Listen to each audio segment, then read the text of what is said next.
তো আমরা আজকে পর্যায়বৃত্ত ধর্মে আর একটা জিনিস ইলেকট্রন আসক্তি বা ইলেকট্রন অ্যাফিনিটি নিয়ে কথা বলবো। তো ইলেকট্রন অ্যাফিনিটির অপর একটা নাম আছে, সেটা হচ্ছে ইলেকট্রন গেইন এনথালপি। ঠিক আছে, তো সবার প্রথমে যেটা বলতে হয় জিনিসটা কি, তা আমরা আগের ক্লাসে আয়নন বিভব পড়েছি। আয়নন বিভব জিনিসটা কি? আয়নন বিভব হচ্ছে কোনো পরমাণু সর্বনিম্ন শক্তিস্তর বা ভূমিস্তরে অবস্থিত আছে এমন কোনো পরমাণুর বহিস্থ কক্ষ থেকে একটি ইলেকট্রনকে বর্জন করে পরমাণুটিকে ক্যাটায়নে পরিণত করার জন্য যে পরিমাণ শক্তির প্রয়োজন হচ্ছে। এখানে ঠিক তার উল্টোটা, এখানে ইলেকট্রন আসক্তি হচ্ছে ঠিক তার উল্টোটা। মানে এখানে ইলেকট্রন বের করব না, ইলেকট্রন প্রবেশ করাবো। আর এখানে শক্তির প্রয়োজন না, শক্তির মুক্তি ঘটবে। দেখা যাক, একটা পরমাণু আছে, এই পরমাণুটা রয়েছে যেটা ভূমিস্তর বা সর্বনিম্ন শক্তি স্তরে রয়েছে, শক্তি স্তরে রয়েছে। ঠিক আছে, তো এই পরমাণু যদি ভূমিস্তর বা সর্বনিম্ন শক্তি স্তরে থাকে, তখন এই পরমাণুর বহিস্থ কক্ষে, পরমাণুটির বহিস্থ কক্ষে ইলেকট্রন প্রবেশ করানোর জন্য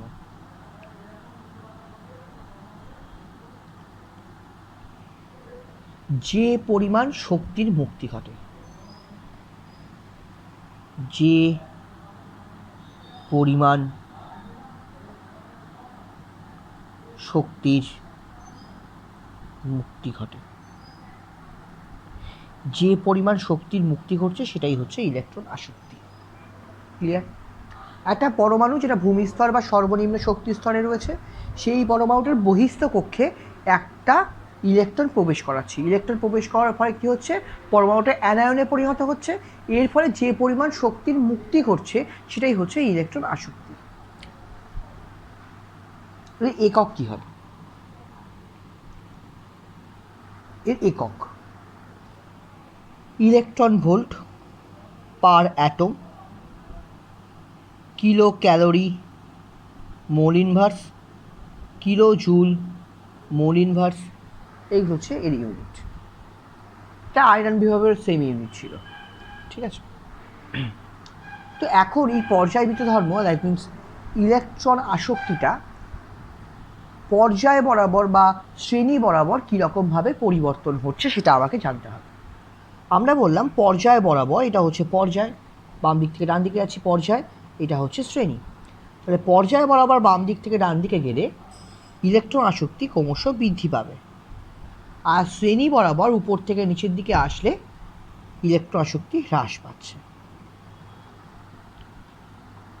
ওকে, এখন কথা হচ্ছে কেন পর্যায় বরাবর গেলে ইলেকট্রন আসক্তি বৃদ্ধি পাচ্ছে। দেখা যাক, পর্যায় বরাবর আমি কথা বলছি, তারপর শ্রেণী বরাবরে আসবো।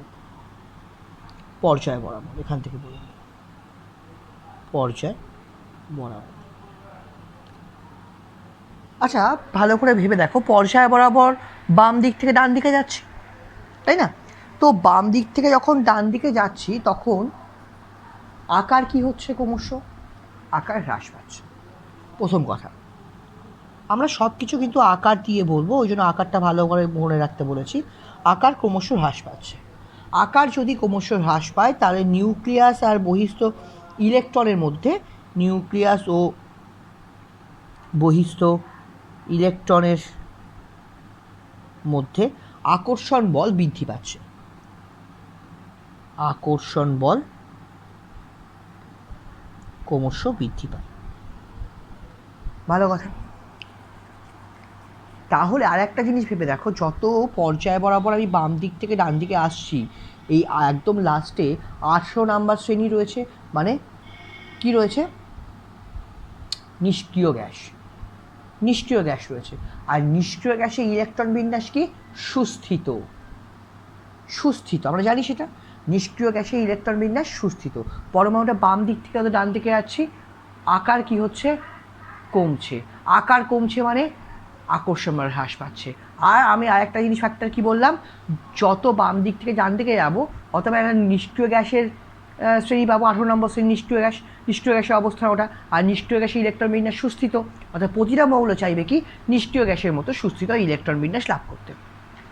প্রতিটা মৌল চায় নিষ্ক্রিয় গ্যাসের মতো সুস্থিত ইলেকট্রন বিন্যাস লাভ করতে। ক্লিয়ার? প্রতিটা মৌল নিষ্ক্রিয় গ্যাসের মতো সুস্থিত ইলেকট্রন বিন্যাস লাভ করতে চায়। কথাটা ক্লিয়ার হলো কি? যেহেতু প্রতিটা মৌল নিষ্ক্রিয় গ্যাসের মতো সুস্থিত ইলেকট্রন বিন্যাস লাভ করতে চায়, তাই যখন কোনো মৌলকে বা পর্যায় বরাবর পরমাণুগুলোকে আমি বাম দিক থেকে ডান দিকে দেখছি, আকর্ষণ বল বৃদ্ধি পাওয়ার জন্য একটা ইলেকট্রন যেই প্রবেশ করাচ্ছি সেই ইলেকট্রনকে কি করবে, খুব সহজে আকর্ষণ করতে পারবে। তো স্থায়িত্ব বৃদ্ধি পেয়ে যাচ্ছে, হ্যাঁ কি না? কারণ ভালো করে বোঝো, প্রতিটা মৌলের টেন্ডেন্সি কি আছে, প্রতিটা মৌলের টেন্ডেন্সি আছে নিষ্ক্রিয় গ্যাসের মতো ইলেকট্রন বিন্যাস লাভ করব। যখন 18 নম্বর শ্রেণীতে ইলেকট্রন নিষ্ক্রিয় গ্যাস রয়েছে, এখানে 17 নাম্বার 16 নাম্বার 15 নাম্বার এরকমভাবে রয়েছে। তো এখান থেকে যখন আমি যাচ্ছি বাম দিক থেকে ডান দিকে, তখন কি 17 নাম্বারে যে মৌলটা রয়েছে সে নিষ্ক্রিয় গ্যাসের থেকে একটা ইলেকট্রন কম, 16 নাম্বারে যে মৌলটা রয়েছে সেটা নিষ্ক্রিয় গ্যাসের থেকে দুটো ইলেকট্রন কম, এরকমভাবে রয়েছে। প্রতিটা মৌল টেন্ডেন্সি থাকবে নিষ্ক্রিয় গ্যাসের মতো ইলেকট্রন বিন্যাস লাভ করার, অর্থাৎ ইলেকট্রন গ্রহণ করার একটা টেন্ডেন্সি থেকে থাকবে তাদের মধ্যে, হ্যাঁ কি না? ইলেকট্রন অ্যাকসেপ্ট করার টেন্ডেন্সি থাকবে, কারণ স্টেবিলিটি গেইন করার জন্য। টু গেইন স্টেবিলিটি প্রত্যেকটা মৌলের মধ্যে একটা টেন্ডেন্সি থাকবে ইলেকট্রন অ্যাকসেপ্ট করার। ওকে, তাহলে প্রতিটা মৌলে ইলেকট্রন অ্যাকসেপ্ট করার টেন্ডেন্সি রয়েছে। এখন যখন আমি পর্যায় বরাবর বাম দিক থেকে ডান দিকে যাচ্ছি, আকার কি হচ্ছে, আকার ছোট হচ্ছে। আকার যেহেতু ছোট হচ্ছে, আকর্ষণ বল কি হচ্ছে, বৃদ্ধি পাচ্ছে। আকর্ষণ বল বৃদ্ধি পাওয়া মানে কি, নিউক্লিয়াস তার বহিস্থ ইলেকট্রনগুলোকে খুব স্ট্রংলি আকর্ষণ করে আছে বা দৃঢ়ভাবে ধরে আছে। তাই যদি আর একটা ইলেকট্রন ঢুকিয়ে দেওয়া হয় তাহলে সেই ইলেকট্রনটাকেও আকর্ষণ করবে। সহজ কথা। এমনিতেও ইলেকট্রনগুলোকে খুব নিউক্লিয়াস শক্তভাবে ধরে আছে, দৃঢ়ভাবে ধরে আছে। এখন যদি এই বাইরে থেকে আরেকটা ইলেকট্রন ঢুকিয়ে দেই তাহলে সেটাকেও কি করবে, নিউক্লিয়াস শক্তভাবে বা দৃঢ়ভাবে আকর্ষণ করতে পারবে। কেন আকর্ষণ করবে? কারণ তার একটা টেন্ডেন্সি তো অবশ্যই আছে নিষ্ক্রিয় গ্যাস হওয়ার, ইলেকট্রন তো এই জন্য ঢুকছে। তার জন্য যদি একটা ইলেকট্রন ঢুকিয়ে দেওয়া হয়, ইলেকট্রন ঢুকিয়ে দেওয়ার ফলে দেখা যাচ্ছে যে তাকে সেই ইলেকট্রনটাকেও আকর্ষণ করতে পারছে নিউক্লিয়াস, তাহলে বলতে পারি তার স্থায়িত্ব কি হচ্ছে, বৃদ্ধি পাচ্ছে।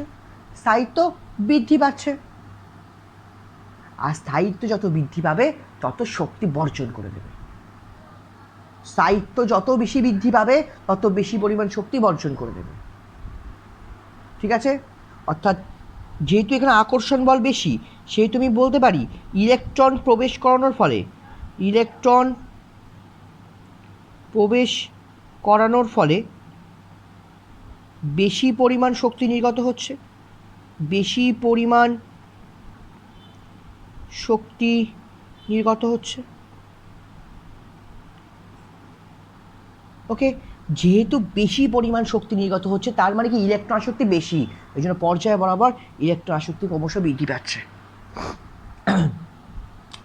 বুঝতে পেরেছি? দুটো ফ্যাক্টর কাজ করছে কিন্তু। একটা হচ্ছে প্রতিটা মৌলের টেন্ডেন্সি রয়েছে তার নিষ্ক্রিয় গ্যাসের মতো সুস্থ ইলেকট্রন বিন্যাস লাভ করার, এই জন্য ইলেকট্রন প্রবেশ করতে চাইবে। আর দ্বিতীয়ত কথা কি না, পর্যায় বরাবর বাম দিক থেকে ডান দিকে গেলে আকর্ষণ বল বৃদ্ধি পাচ্ছে, তার জন্য আমি যদি একটা ইলেকট্রন প্রবেশ করাই সেটাকেও ইলেকট্রনকেও নিউক্লিয়াস শক্তভাবে দৃঢ়ভাবে আকর্ষণ করতে পারছে, যার জন্য পর্যায় বরাবর বাম দিক থেকে ডান দিকে গেলে ইলেকট্রনকে আকর্ষণ করার ক্ষমতা যেহেতু বাড়ছে, তাই ইলেকট্রন প্রবেশ করানোর ফলে বেশি পরিমাণ শক্তি নির্গত হবে, কারণ স্থায়িত্ব বৃদ্ধি পাচ্ছে। স্থায়িত্ব বৃদ্ধি পাওয়ার ফলে বেশি পরিমাণ শক্তি নির্গত হবে। যত স্থায়িত্ব বৃদ্ধি পাবে তত বেশি পরিমাণ শক্তি নির্গত হবে। ইলেকট্রন প্রবেশ করানোর পর যদি যত স্থায়িত্ব বৃদ্ধি পাবে তত বেশি পরিমাণ শক্তি নির্গত হবে। ঠিক আছে? এটা মাথায় রাখতে হবে, যত বেশি স্থায়িত্ব পাবে তত বেশি পরিমাণ শক্তি নির্গত হবে। বারবার রিপিট করছি কথাটা, মাথায় রাখতে হবে। তাহলে এখানে যেহেতু ইলেকট্রন প্রবেশ করানোর ফলে বেশি পরিমাণ শক্তি নির্গত হচ্ছে, তার মানে ইলেকট্রন আসক্তি ক্রমশ বৃদ্ধি পাচ্ছে। গেল পর্যায় বরাবরের গল্প। এবার চলে আসবো শ্রেণী বরাবর।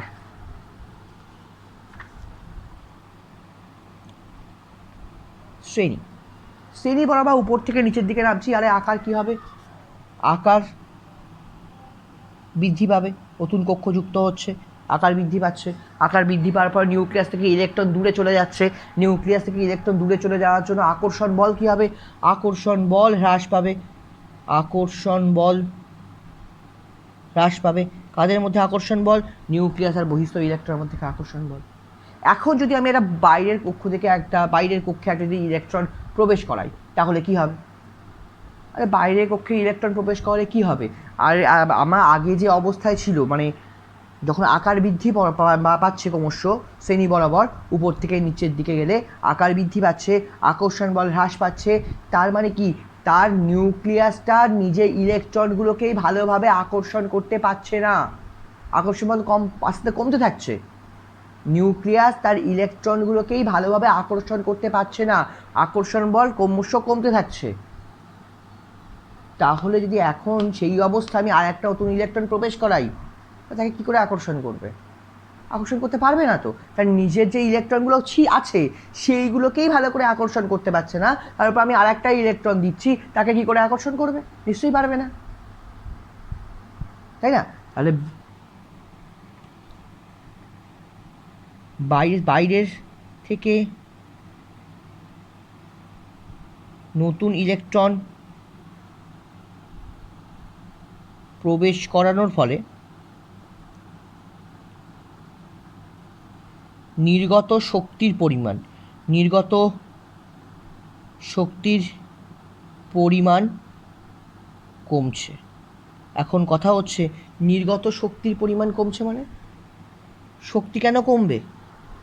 আরে কমবে তো বটেই, কারণ আমার তো বাইরে থেকে যখনই নতুন ইলেকট্রন প্রবেশ করাবো তখন দেখতে হবে সেই ইলেকট্রনটাকে আকর্ষণ করতে পারছে কিনা নিউক্লিয়াস যেটা নিজের ইলেকট্রনগুলোকেই ভালো মতো করে আকর্ষণ করতে পারছে না, এখন বাইরে থেকে একটা নতুন যদি ইলেকট্রন প্রবেশ করানো হয় তাকে কি করে আকর্ষণ করবে? অর্থাৎ সেই ইলেকট্রনকে ভালো করে আকর্ষণ করতে পারবে না, আর যেহেতু আকর্ষণ করতে পারছে না ওই জন্য স্থায়িত্ব বাড়ছে না, স্থায়িত্ব ক্রমশ কমছে, ইলেকট্রন প্রবেশ করানোর ফলে স্থায়িত্ব কমছে, আর যেহেতু স্থায়িত্ব কমছে তাহলে শক্তিও কম পরিমাণে নির্গত হবে। সিম্পল। আমি কি বলেছি? যত বেশি স্থায়িত্ব বাড়বে ইলেকট্রন প্রবেশ করানোর ফলে তত বেশি পরিমাণ শক্তি নির্গত হবে। তাহলে এখানে ইলেকট্রন প্রবেশ করানোর ফলে স্থায়িত্ব কমে গেছে, তাহলে নির্গত হওয়া শক্তির পরিমাণও কমে যাবে, অর্থাৎ শ্রেণী বরাবর ইলেকট্রো আসক্তি কী হবে? কম হবে। যেহেতু নির্গত শক্তির পরিমাণ কমছে তাহলে ইলেকট্রো আসক্তি কী হবে? কম হবে। সেই জন্য এখানে বলেছি শ্রেণী বরাবর ইলেকট্রো আসক্তি হ্রাস পাচ্ছে। ক্লিয়ার? বুঝতে পেরেছি? এইবার কথা হচ্ছে কিছু অ্যাপ্লিকেশান নিয়ে কথা বলবো, কিছু অ্যাপ্লিকেশান, সহজ জিনিস। তো প্রথম যে কথাটা বলবো সেটা হচ্ছে ক্ষার ধাতুর ইলেকট্রন আসক্তি কম হচ্ছে। কেন কম হচ্ছে? ক্ষার ধাতুর ইলেকট্রন আসক্তি কম কেন? ক্ষার ধাতুর ইলেকট্রন আসক্তি বলা হচ্ছে কম। কেন কম? ক্ষার ধাতুর ইলেকট্রন বিন্যাস দেখে নাও, NS1, এটা হচ্ছে ক্ষার ধাতুর ইলেকট্রন বিন্যাস। যদি এখানে একটা ইলেকট্রন প্রবেশ করানো হয় তাহলে তুমি বলতে পারো যে এটা তো সুস্থিত হয়ে যাচ্ছে, কারণ এসের তো দুটো ইলেকট্রন হলে সেটা ফুলফিল হয়ে যাচ্ছে, দ্যাটস ওয়াই সুস্থিত হয়ে যাচ্ছে। তাহলে তো যত বেশি সুস্থিত হবে অত বেশি পরিমাণ শক্তি নির্গত করবে, তাহলে ইলেকট্রন আসক্তিও বেশি হওয়ার কথা। এক্ষুনি তাই তো বললাম আমি যে যত ইলেকট্রন প্রবেশ করানোর ফলে যদি ইলেকট্রন বিন্যাসটি সুস্থিত হয় তাহলে যত বেশি পরিমাণ শক্তি নির্গত হবে, আর বেশি পরিমাণে শক্তি নির্গত হওয়া মানে ইলেকট্রন আসক্তি বেশি হবে। তাহলে এই ক্ষেত্রে এরকম হচ্ছে কেন? ক্ষার ধাতুতে ইলেকট্রন বিন্যাস, সাধারণ ইলেকট্রন বিন্যাস NS1 বা 2S1 হতে পারে। বহিস্থ কক্ষে ইলেকট্রন বিন্যাস, বারবার বলা উচিত কথাটা, বহিস্থ কক্ষে ইলেকট্রন বিন্যাস NS1। এখন একটু ঠান্ডা মাথায় ভেবে দেখো, যদি এই ইলেকট্রনটাকে মানে যদি বের করে দেওয়া হয়, NS1 তো এখান থেকে যদি ইলেকট্রনটাকে বের করে দিই, একটা ইলেকট্রন আছে, ইলেকট্রন যদি বের করে দেওয়া হয়, ঠিক আছে, তাহলে যদি বের করে দেওয়া হয় তাহলে কী হবে? তার আগের যে কক্ষগুলো রয়েছে সেগুলো তো সুস্থিত রয়েছে, একদম নিষ্ক্রিয় গ্যাসের মতো সুস্থিত। যদি এই ইলেকট্রনটাকে বের করে দেওয়া হয় তাহলে সে নিষ্ক্রিয় গ্যাসের মতো সুস্থিত ইলেকট্রন বিন্যাস লাভ করবে। অর্থাৎ ক্ষার ধাতুর ক্ষেত্রে, ঠিক আছে, ক্ষার ধাতুর ক্ষেত্রে বহিস্থ ইলেকট্রন নির্গত করলে, বহিস্থ ইলেকট্রন বের করে দিলে কি হবে? নিষ্ক্রিয় গ্যাসের মতো সুস্থিত ইলেকট্রন বিন্যাস লাভ করবে। নিষ্ক্রিয় গ্যাসের মতো সুস্থিত ইলেকট্রন বিন্যাস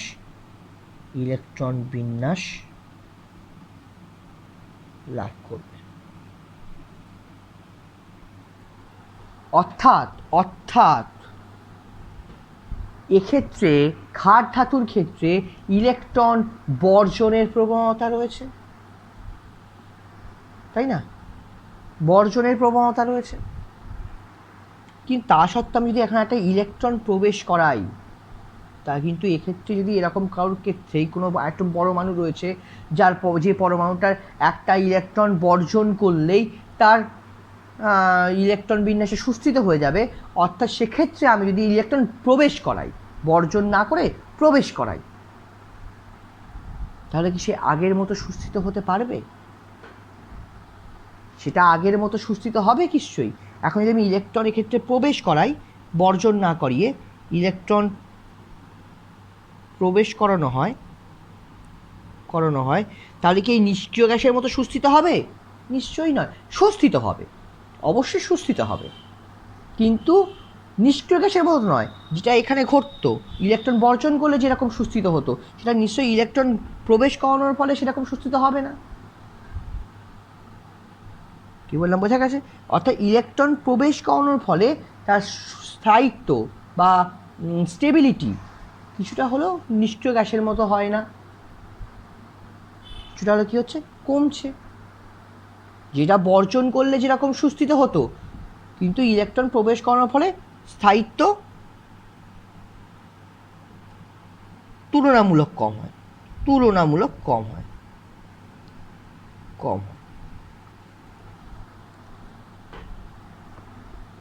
আমি বলছি না কিন্তু সুস্থিত হচ্ছে না, হচ্ছে।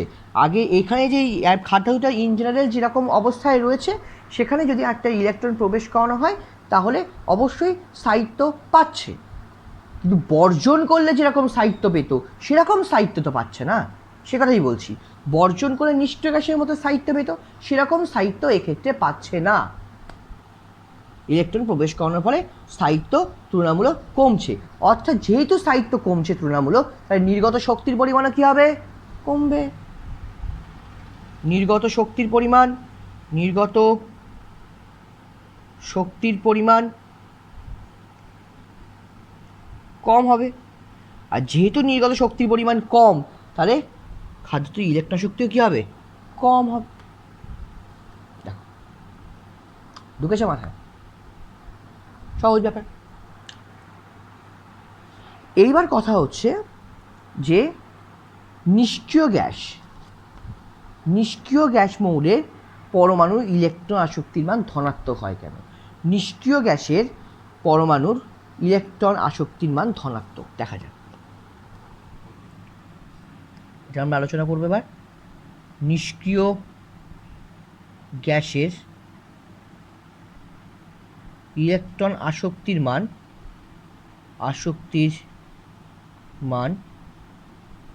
ধনাত্মক কেন? নিষ্ক্রিয় গ্যাসের সাধারণ ইলেকট্রন বিন্যাস কত? NH2NP6, ঠিক আছে? NH2NP6 স্থায়ী ইলেকট্রন বিন্যাস,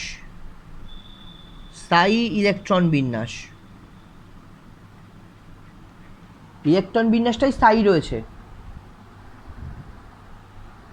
ঠিক আছে? এখন যদি আমি নিষ্ক্রিয় গ্যাসে ইলেকট্রন প্রবেশ করানো হয়, এক্ষেত্রে ইলেকট্রন প্রবেশ করানো হলে স্থায়িত্ব কী হবে? স্থায়িত্ব নষ্ট হবে। ইলেকট্রন যদি প্রবেশ করানো হয় তাহলে স্থায়িত্ব কী হবে? নষ্ট হয়ে যাবে। তাই ইলেকট্রন প্রবেশ করতে চাইবে, কারণ নিষ্ক্রিয় গ্যাস চাইবে যে যাতে ইলেকট্রন ঢোকানো হোক, ঢোকানো হলে তার স্থায়িত্ব নষ্ট হোক, নিষ্ক্রিয় চাইবে না। নিষ্ক্রিয় গ্যাস চাইবে না যে একটা বাইরে থেকে একটা ইলেকট্রন প্রবেশ করানো হোক, হয়ে তার ইলেকট্রন বিন্যাসী যার স্থায়িত্বটা রয়েছে সেটা নষ্ট হয়ে যাক। নিষ্ক্রিয় গ্যাসও সেটা চাইবে না। তাহলে তাহলে আমাকে বাইরে থেকে শক্তি প্রয়োগ করতে হবে। এখানে শক্তি বর্জন তো হয়ই না, শক্তি বর্জন হয় না। সাধারণত, বারবার বলছি, সাধারণত ইলেকট্রন আসক্তির মান কিন্তু ঋণাত্মক হয়, কারণ শক্তি এখানে নির্গত হয় বা মুক্ত হয়, শক্তির মুক্তি ঘটে বা শক্তির বর্জিত হয়, শক্তি নির্গত হয়, সেই জন্য ইলেকট্রন আসক্তির মান ঋণাত্মক হয়। ঠিক আছে? কিন্তু যেমন ক্ষার ধাতুর ক্ষেত্রে দেখতে পাচ্ছিলাম, ক্ষার ধাতুর ক্ষেত্রে কী ছিল? ইলেকট্রন বিন্যাস NS1, একটি ইলেকট্রন প্রবেশ করলে NS2। আরে তার থেকে তো স্থায়িত্ব বেড়েছে। যে ক্ষার ধাতুটা জেনারেল ইলেকট্রন বিন্যাস যেখানে ছিল সেখান থেকে যদি একটা ইলেকট্রন প্রবেশ করানো হয় সেক্ষেত্রে কী হয়েছে? স্থায়িত্ব তো বেড়েছে, NS2 হয়েছে। সেই জন্য তার শক্তি বর্জন করছে। এবার কম না বেশি সেটা তখন বিচার্য বিষয়। আমরা দেখেছি যে যেহেতু বর্জন করলে আরও বেশি সুস্থিত হতো, কিন্তু সেখানে প্রবেশ করানো হয়েছে ইলেকট্রন, সেই জন্য সুস্থিতি একটু কম হয়েছে, সেই জন্য কম পরিমাণে শক্তি নির্গত হয়েছে। কিন্তু এক্ষেত্রে তা তো নয়। এক্ষেত্রে নিষ্ক্রিয় গ্যাসে ইলেকট্রন বিন্যাসই স্থায়ী, নিষ্ক্রিয় গ্যাসে ইলেকট্রন বিন্যাসই স্থায়ী। সেখানে যদি আমি একটা ইলেকট্রন প্রবেশ করাই তাহলে সেটা স্থায়িত্ব নষ্ট হয়ে যাচ্ছে। সেই জন্যই নিষ্ক্রিয় গ্যাস চাইবে না ইলেকট্রন প্রবেশ করাতে, আমাকে বাইরে থেকে জোর করে ইলেকট্রন প্রবেশ করাতে হবে, অর্থাৎ বাইরে থেকে শক্তি প্রয়োগ করে। অর্থাৎ এক্ষেত্রে কী হচ্ছে? শক্তি প্রয়োগ করে ইলেকট্রন প্রবেশ করাতে হবে,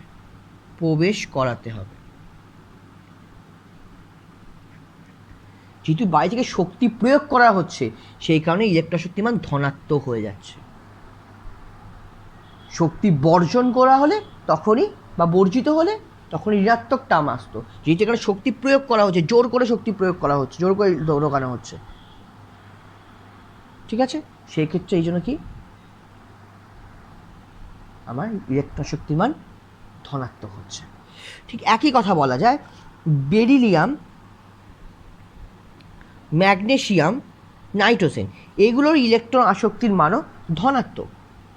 কেন? দেখো ইলেকট্রন বিন্যাস দেখি। বেরিলিয়ামে ইলেকট্রন বিন্যাস হচ্ছে 1s2 2s2। ম্যাগনেসিয়ামে ইলেকট্রন বিন্যাস 1s2 2s2 2p6 3s2। নাইট্রোজেনের ইলেকট্রন বিন্যাস 1s2 2s2 2p3। দেখো বেরিলিয়ামে যদি স্টেবল ইলেকট্রন বিন্যাস, ইলেকট্রনিক কনফিগারেশন স্টেবল, এরও স্টেবল ইলেকট্রনিক কনফিগারেশন, এরও স্টেবল ইলেকট্রনিক কনফিগারেশন, 2p3 রয়েছে half fill, stable electronic configuration. এখানে যদি একটা বেরিলিয়ামের ক্ষেত্রে একটা ইলেকট্রন প্রবেশ করানো হয় তাহলে কী হবে? 1s2 2s2 2p1। এখানেও ম্যাগনেসিয়ামে যদি একটা ইলেকট্রন প্রবেশ করানো হয় কী হবে? 1s2 2s2 2p6 3s2 3p1। নাইট্রোজেনের ক্ষেত্রে যদি একটা ইলেকট্রন প্রবেশ করানো হয় 1s2 2s2 2p4। এই ইলেকট্রন বিন্যাসগুলো তো স্থায়ী, এই ইলেকট্রন বিন্যাসগুলো স্থায়ী। এখন যদি একটা ইলেকট্রন প্রবেশ করানো হয়, একই কথা, একটা ইলেকট্রন প্রবেশ করানো হলে কী হচ্ছে? স্থায়িত্ব নষ্ট হচ্ছে। আর একটা ইলেকট্রন প্রবেশ করানো হলে কী হচ্ছে? স্থায়িত্ব নষ্ট হচ্ছে। আর যেহেতু স্থায়িত্ব নষ্ট হচ্ছে তাই শক্তি প্রয়োগ করে ইলেকট্রন প্রবেশ করানো হবে, শক্তি প্রয়োগ করে ইলেকট্রন প্রবেশ করাতে হবে। আর যেই শক্তি প্রয়োগ করে ইলেকট্রন প্রবেশ করাতে হবে সেই কারণে ইলেকট্রন অ্যাফিনিটিটা কী হয়ে যাবে? পজিটিভ ভ্যালু আসবে, পজিটিভ।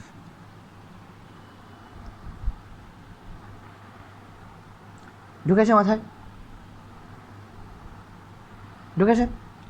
এইবার আমরা যেটা বলবো সেটা হচ্ছে হ্যালোজেন মৌলে ইলেকট্রন আসক্তির মান অনেক বেশি। কেন? হ্যালোজেন মৌলে ইলেকট্রন আসক্তি অনেক বেশি হয়। হ্যালোজেন মৌলের ইলেকট্রন আসক্তি বেশি। এই ইলেকট্রন আসক্তি কিন্তু সাধারণ অর্থে কি শক্তি নির্গত করাকে বোঝাচ্ছে। অর্থাৎ ইলেকট্রন আসক্তি বেশি বলতে কি বোঝানো হচ্ছে বলো তো? না বেশি পরিমাণ শক্তি নির্গত হচ্ছে। কেন? আচ্ছা, হ্যালোজেন মৌলের ইলেকট্রন বিন্যাস দেখা যাক। NH2NP5, তাই না?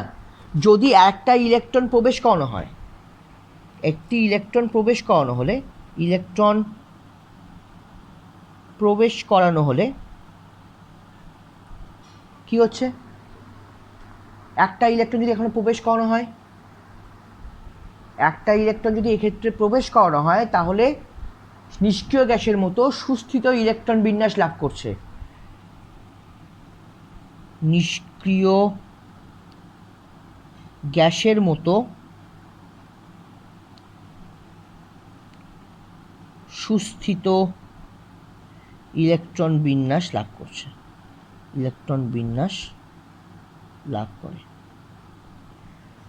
একটি ইলেকট্রন যেই প্রবেশ করানো হচ্ছে সেক্ষেত্রে কি হচ্ছে? নিষ্ক্রিয় গ্যাসের মতো সুস্থিত ইলেকট্রন বিন্যাস লাভ করছে। যেই নিষ্ক্রিয় গ্যাসের মতো সুস্থিত ইলেকট্রন বিন্যাস লাভ করছে মানে কি? আরও বেশি পরিমাণ স্থায়িত্ব বেড়ে যাচ্ছে, বেশি পরিমাণ শক্তি নির্গত হবে, তার ফলে বেশি পরিমাণ শক্তি নির্গত হবে, বেশি পরিমাণ শক্তি নির্গত হবে। বেশি পরিমাণ শক্তি নির্গত হয় মানে ইলেকট্রন আসক্তির মানও কী হবে? বেশি হয়ে যাবে। ইলেকট্রন আসক্তির মানও বেশি হয়ে যাবে। ক্লিয়ার? বুঝতে পেরেছি? ওকে, এইবার আর একটা এক্সাম মানে অ্যাপ্লিকেশনের কথা বলবো। সেটা কি? সেটা হচ্ছে ক্লোরিনের ইলেকট্রন আসক্তি ফ্লোরিনের থেকে বেশি। ক্লোরিনের ইলেকট্রন শক্তি ফ্লোরিন থেকে বেশি বলা হচ্ছে। দেখো, ফ্লোরিন তার নিচে ক্লোরিন, ইলেকট্রন আসক্তি তো শ্রেণী বরাবর হ্রাস পাওয়ার কথা, অর্থাৎ ফ্লোরিনের বেশি হওয়ার কথা, ক্লোরিনের কম হওয়ার কথা। ফ্লোরিনের বেশি হওয়ার কথা, ক্লোরিনের কম হওয়ার কথা, কিন্তু উল্টোটা হচ্ছে। ক্লোরিনের ইলেকট্রন আসক্তি বেশি হচ্ছে কি অপেক্ষা? ফ্লোরিন অপেক্ষা। কেন? ইলেকট্রন বিন্যাস দেখা যাক। ফ্লোরিনের ইলেকট্রন বিন্যাস কত? 1:2:2 1:2:2p5। ঠিক আছে। আর ক্লোরিনের এদিকে ইলেকট্রন বিন্যাস কত?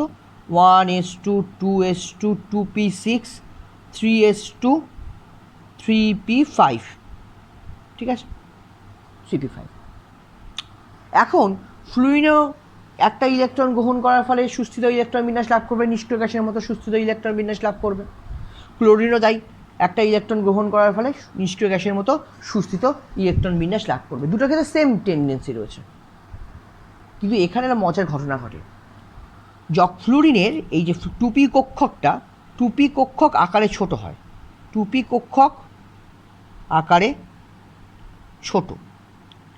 যেহেতু টুপি কক্ষকটা আকারে ছোট, তখন যে বাইরে থেকে একটা ইলেকট্রন প্রবেশ করাচ্ছি টুপিতে,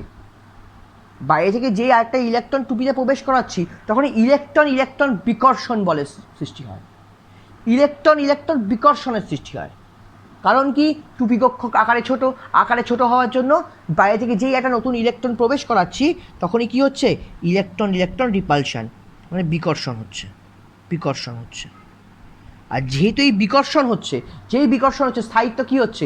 তুলনামূলক কমে যাচ্ছে। স্থায়িত্ব বিকর্ষণ বলার জন্য স্থায়িত্ব কি হচ্ছে? স্থায়িত্ব তুলনামূলক কমে যাচ্ছে।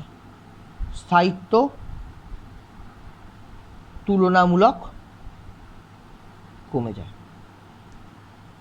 আর যেহেতু স্থায়িত্ব কমে গেলে নির্গত শক্তির পরিমাণও কি হবে?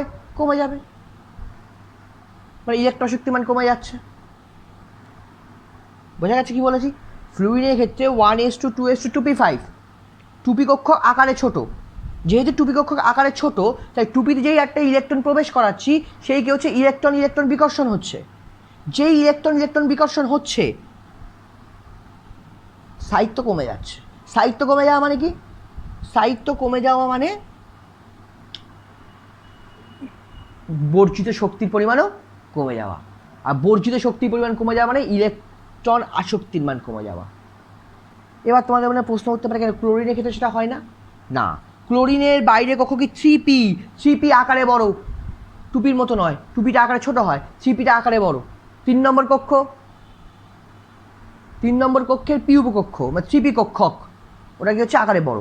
আকারে বড় হওয়ার জন্য ওখানে যদি একটা ইলেকট্রন প্রবেশ করানো হয় তাহলে ওখানে কোনো ইলেকট্রন বিকর্ষণ ঘটে না, এখানে কোনো ইলেকট্রন বিকর্ষণ ঘটে না, কারণ 3p কক্ষক আকারে বড়। 3p কক্ষক আকারে বড় হওয়ার জন্য এখানে কোনো ইলেকট্রন বিকর্ষণ ঘটে না। তাই জন্য এখানে বিকর্ষণ যদি ঘটছে না, স্থায়িত্ব বেড়ে যাচ্ছে, স্থায়িত্ব বেড়ে যাওয়ার জন্য বেশি পরিমাণ শক্তি নির্গত হচ্ছে, বেশি পরিমাণ শক্তি নির্গত হচ্ছে। ঠিক আছে, বেশি পরিমাণ শক্তি নির্গত হচ্ছে মানে ইলেকট্রন শক্তি বেশি হচ্ছে। ঠিক আছে, সেই কারণে ক্লোরিনে ইলেকট্রন শক্তি বেশি কি অপেক্ষা, ফ্লুরিন অপেক্ষা। এটা হচ্ছে এক্সেপশনাল। ঠিক আছে, এরপরে যখন আছে ফ্লুরিন, ক্লোরিন, ব্রোমিন, আয়োডিন এরকম যখন আছে না, তখন কিন্তু এই শ্রেণী বরাবর যে ইলেকট্রন শক্তি হ্রাস পাচ্ছে এই কনসেপ্টই ফলো করে। ফ্লুরিন, ক্লোরিন, ব্রোমিন, আয়োডিন এরকমভাবে যখন রয়েছে তখন এই শ্রেণী বরাবর ইলেকট্রন শক্তি হ্রাস পাচ্ছে এই কনসেপ্টই ফলো করছে। শুধুমাত্র এই জায়গায় একটু ব্যতিক্রম চরিত্র লক্ষ্য করা যাচ্ছে ফ্লুরিন, ক্লোরিনের ক্ষেত্রে। একই গল্প অক্সিজেন আর সালফারের ক্ষেত্রেও হয়। অক্সিজেন আর সালফার, অক্সিজেনের নিচে সালফার রয়েছে। ঠিক আছে, তো অক্সিজেন যেহেতু নিচে সালফার রয়েছে, অক্সিজেনে হচ্ছে 2p4 বাইরের কক্ষে, আর সালফারে আছে 3p4। ঠিক আছে, তাহলে একই গল্প, অক্সিজেনে যখন নতুন একটা ইলেকট্রন প্রবেশ করছে 2p কক্ষকে আকার ছোট হওয়ার জন্য ইলেকট্রন রিপালশন হচ্ছে, ইলেকট্রন রিপালশনের জন্য স্থায়িত্ব কমে যাচ্ছে, স্থায়িত্ব কমে যাওয়া মানে নির্গত শক্তির পরিমাণ কম, ইলেকট্রন শক্তি কম, ওই জন্য সালফারে বেশি হয়ে যাচ্ছে। ঠিক আছে, এই অক্সিজেন সালফার আর এই ফ্লুরিন ক্লোরিন এই দুটোর মধ্যে এই ঘটনা লক্ষ্য করা যায়। ক্লিয়ার, বোঝা গেছে? ওকে, এইবার আমরা আরেকটা টপিক কথা বলবো, সেটা হচ্ছে অক্সিজেনের প্রথম ইলেকট্রন আসক্তি। অক্সিজেনের প্রথম ইলেকট্রন আসক্তির মান ঋণাত্মক। EA1 electron affinity 1 for oxygen is negative, but EA2 is positive. প্রথম ইলেকট্রন আসক্তি, অক্সিজেনের প্রথম ইলেকট্রন আসক্তি নেগেটিভ, কিন্তু দ্বিতীয় ইলেকট্রন আসক্তি পজিটিভ। কেন? অক্সিজেন ইলেকট্রন বিন্যাস লিখব 1s2 2s2 2p4। ঠিক আছে, অক্সিজেন ইলেকট্রন আসক্তি 1s2 2s2 2p4। এইবার বাইরে থেকে একটা ইলেকট্রন প্রবেশ করাচ্ছি, বাইরে থেকে একটা ইলেকট্রন প্রবেশ করানো হচ্ছে, কি হয়ে গেছে O minus 1s2 2s2 2p5। ঠিক আছে, অর্থাৎ অক্সিজেনের তারা টেন্ডেন্সি আছে নিষ্ক্রিয় গ্যাসের মতো ইলেকট্রন বিন্যাস লাভ করবো, সেই জন্য একটা ইলেকট্রন সহজে প্রবেশ হয়ে যাবে। ঠিক আছে, যার জন্য এখানে এই স্টেপে ইলেকট্রন কী হয়, মানে শক্তি এনার্জি রিলিজ ঘটে, শক্তির মুক্তি ঘটে। যদি শক্তির মুক্তি ঘটছে এই জন্য EA1 এর মান নেগেটিভ,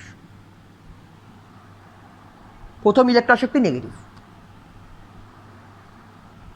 ঠিক আছে, কিন্তু এরপরে যখন আবার দ্বিতীয় কোনো ইলেকট্রন প্রবেশ করাতে যাবো, দ্বিতীয় ইলেকট্রন প্রবেশ করাবো, তাহলে কি হবে?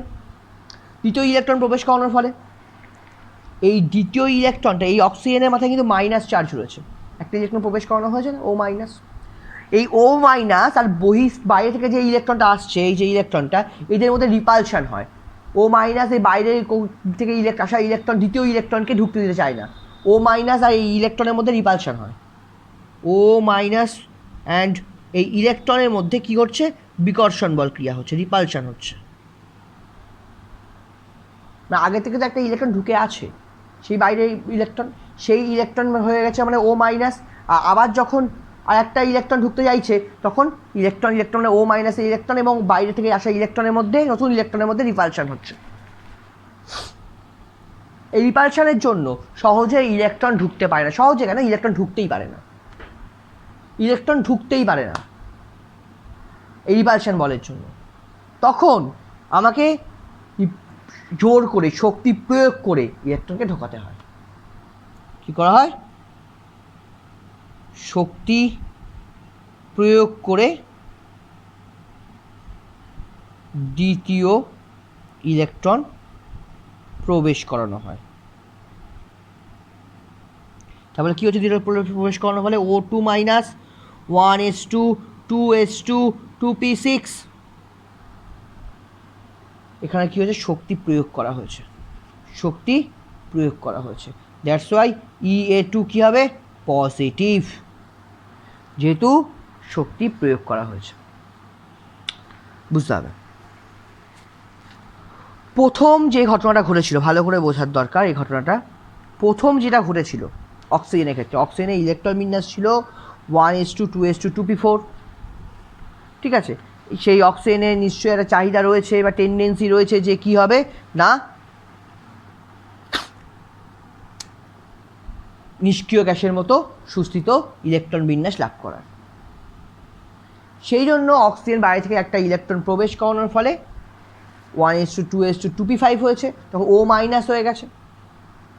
অর্থাৎ অক্সিজেনের চাহিদা রয়েছে, অক্সিজেনের টেন্ডেন্সি রয়েছে সুস্থিত ইলেকট্রন বিন্যাস লাভ করবো, সেই জন্য অক্সিজেন সহজে ইলেকট্রনটা প্রবেশ করাতে দিয়েছে এবং সাহিত্যের দিকে এক পা এগিয়ে গেছে, সেই জন্য শক্তির মুক্তি ঘটেছে। ঠিক আছে, এইবার যখনই দ্বিতীয় ইলেকট্রনে প্রবেশ করাতে চাইছি, মানে আরও সুস্থিত করার জন্য দ্বিতীয় ইলেকট্রনটা প্রবেশ করাতে চাইছি, তখনই এই দ্বিতীয় ইলেকট্রন এবং ওই ঋণাত্মক চার্জ বিশিষ্ট O মাইনাস আয়নের মধ্যে বিকর্ষণ হচ্ছে। ঋণাত্মক চার্জ বিশিষ্ট যে O মাইনাস আয়ন এবং ইলেকট্রনের মধ্যে কি হচ্ছে? বিকর্ষণ হচ্ছে। এই বিকর্ষণ বলের জন্য দ্বিতীয় ইলেকট্রনটা ঢুকতেই পারছে না সহজে, তাই আমাদেরকে জোর করে বাইরে থেকে শক্তি প্রয়োগ করে ঢোকাতে হচ্ছে। সেই জন্য দ্বিতীয় ইলেকট্রন আসক্তির মানটা পজিটিভ হয়ে যাচ্ছে। কঠিন ব্যাপার নয়। প্রথম ইলেকট্রন আসক্তি নেগেটিভ, দ্বিতীয় ইলেকট্রন আসক্তি পজিটিভ। ক্লিয়ার? শক্তির মুক্তি ঘটলে হবে নেগেটিভ, শক্তি দিতে হলে বা দেওয়া হলে কী হবে? পজিটিভ। That's all. ক্লিয়ার?